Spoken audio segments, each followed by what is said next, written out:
அனைவருக்கும் வணக்கம். நான் காயத்ரி கிருஷ்ணன். இன்றைக்கி நம்ம மகாலயபக்ஷம் பலகாரம் டே 11 தான் ஃப்ரெண்ட்ஸ் பார்க்க போகிறோம். டே 1லேருந்து 10 வரைக்குமே நம்ம சேனலில் வரிசையாகவே டெய்லி பலகாரம் டிஃபன் ரெசிபீஸ் போட்டிருக்கோம்.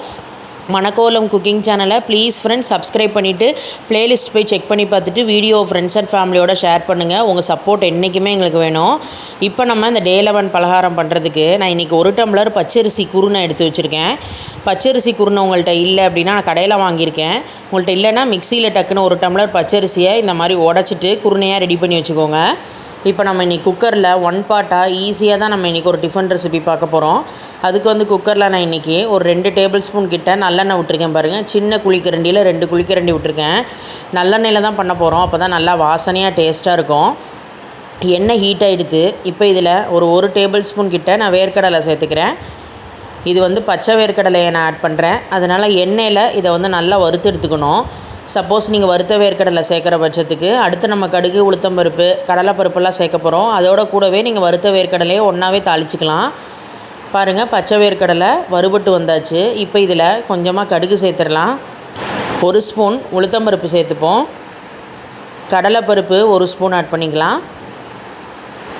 3 வரமிளகாயை கிள்ளி போட்டுக்கோங்க. காரத்துக்கு வரமிளகா தான், அதனால் நீங்கள் எவ்வளவோ பார்த்துட்டு சேர்த்துக்கலாம். நான் இன்றைக்கி 3 வரமிளகாயை கிள்ளி போட்டிருக்கேன். ஃபஸ்ட்டே கட்டி பெருங்காயத்தை எண்ணெயில் போட்டு பொரிச்சு எடுத்துருக்கணும். நான் அதை மறந்துட்டேன், அதனால் நான் இப்போ ஆட் பண்ணிக்கிறேன். நீங்கள் வேர்க்கடலையோடு சேர்த்தே கட்டி பெருங்காயத்தை போட்டு எண்ணெயில் ஃப்ரை பண்ணிவிடுங்க. கட்டி பெருங்காயம் இன்னும் ரெசிபிக்கு கூடுதல் சுவையை தரும். கட்டி பெருங்காயம் இல்லாதவங்க நீங்கள் பெருங்காய பொடி இருந்ததுன்னா அதுவும் கொஞ்சம் தாராளமாக ஆட் பண்ணிக்கோங்க. பெருங்காய வாசனையோடு நல்லாயிருக்கும். இப்போ இது எல்லாத்தையும் சேர்த்து கலந்தாச்சு. கொஞ்சமாக நம்ம இதில் கருவேப்பிலை ஆட் பண்ணிடலாம். அதோடு சேர்த்து கலந்து விட்டுக்கோங்க.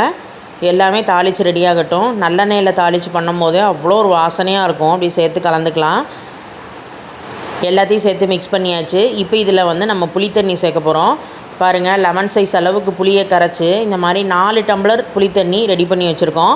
ஏன்னா நம்ம 1 டம்ளர் பச்சரிசி குருணை எடுத்தோம். அதுக்கு 4 டம்ளர் புளித்தண்ணி, அதான் ரேஷியோ. 1க்கு 4 தான் ரேஷியோ. புளித்தண்ணியை சேர்த்துட்டு மெதுவாக மிக்ஸ் பண்ணி விட்டுக்கோங்க. இப்போ இதில் நம்ம ஒரு 1/2 ஸ்பூன் மஞ்சப்பொடி சேர்த்துக்கலாம். அதோடு சேர்த்து கலந்து விட்டுப்போம். இப்போ இதில் நம்ம தேவையான அளவு உப்பு ஆட் பண்ணிடலாம். மொத்தமாக ரெசிபிக்கு தேவையான அளவு உப்பை சேர்த்துருவோம். அதோடு சேர்த்து ஒரு தடவை கலந்து விட்டுப்போம். இப்போ இது எல்லாமே சேர்ந்து ஒரு கொதி வரட்டும். மிக்ஸ் பண்ணி விட்டுக்கோங்க.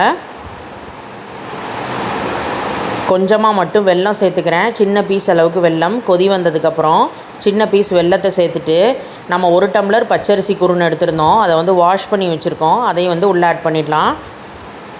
நான் வெல்லம் சேர்க்குறதுக்கு முன்னாடியே ஒரு 1/2 ஸ்பூன் அளவுக்கு வெந்தய பொடி சேர்த்தேன். அது ஸ்கிப் ஆகிடுது.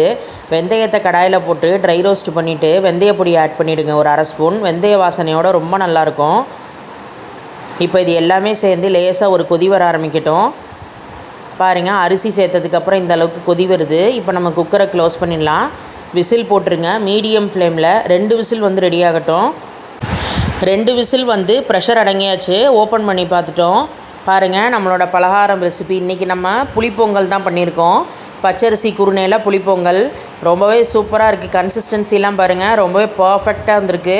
நீங்கள் உங்கள் தண்ணி அளவை அரிசியை பொறுத்து பார்த்துட்டு விட்டுக்கோங்க. எங்களுக்கு 1க்கு 4 டம்ளர் தண்ணி சரியாக இருந்தது.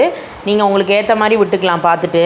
இப்போ இதெல்லாம் சேர்த்து ஒரு தடவை கலந்து விட்டுட்டால் போதும். நம்மளோட அருமையான ரெசிபி பாருங்கள், சூப்பராக தயாராகிடுச்சு. எவ்வளோ பொலன்னு நம்மளோட புளிப்பொங்கல் ரெசிபி ரெடியாக இருக்குது. சுட சுட அப்படியே சர்வ் பண்ணால் சூப்பராக இருக்கும். இதுக்கு நான் இன்றைக்கி தயிர் தான் சைட் டிஷ்ஷாக வச்சுருக்கேன். நீங்கள் பச்சடி வச்சுக்கலாம், டாங்கர் பச்சடி, அந்த மாதிரி வேறு எந்த பச்சடினாலும் பண்ணலாம். மாதிரி நீங்கள் சட்னி ஏதாவது வச்சு சாப்பிட்டாலும் நல்லாயிருக்கும். ஊறுகாய். கண்டிப்பாக எல்லாருமே இந்த புளிப்பொங்கலை ட்ரை பண்ணி பார்த்துட்டு ஃபீட்பேக்கை மறக்காமல் கமெண்ட் பாக்ஸில் ஷேர் பண்ணுங்கள் ஃப்ரெண்ட்ஸ். தேங்க்யூ.